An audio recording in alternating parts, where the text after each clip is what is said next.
ang piling vlogger ng Alcala! For today's video, ito pala yung ganap namin kahapon. It's Sunday! It's family day! So nagpunta pala kami sa Bacoor, Cavite, kung saan nakatira ang aming tita. Sorry. At ayan na nga, andito na nga kami. Mabilis lang yung biyahe kasi walang masyadong traffic at inagahan namin pumunta. Kaya eto, nakarating din kami ng maaga. Kasi mamaya pupunta pa kami sa Valenzuela City. Bali na gumagahan muna kami dito. At ayan nga, nakita ko ang aking pinsan na nagpupukan ng ayan. Ano bang Tagalog ng nagpupukan? So, dito pala nakatira ang aking magandang tita. Anyway, may pa-home service pala ang aking pinsan. Kung gusto nyong magpagupit, halina kayo. Yung naggugupit ay yung nagpupukan kanina. So, after namin nag-almusal pala, ayan, pumunta na kami sa Valenzuela City, kung saan nakatira ang anak ng aking tita. Siyempre, kung anak ng aking tita, di pinsan ko So, dumaan kami sa tamang daan. At ayan na nga, hindi ko na malayan, nandito na pala kami sa Valenzuela City.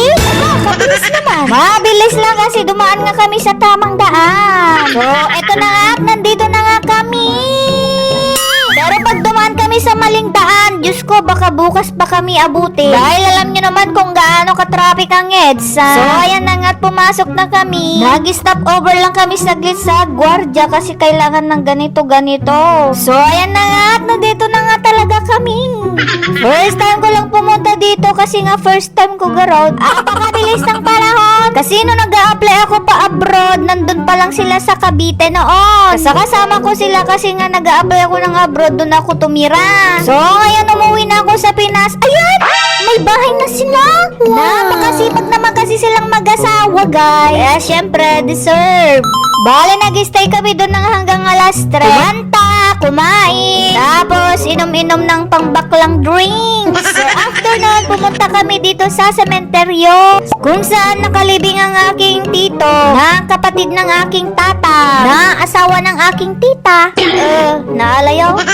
So, pagkadating namin, sakto naman tumigil yung ulan. Dahil kanina nasa biyahe kami, umuulan. So, ayan na nga, papunta na kami sa puntod ng aking tito. Dati nung ililibing pa lang to, wala pa siyang katabi. Ngayon, ang dami na niyang katabi. Pero, that's life. So, ayan na nga, at nagdala kami ng kanyang pagkain.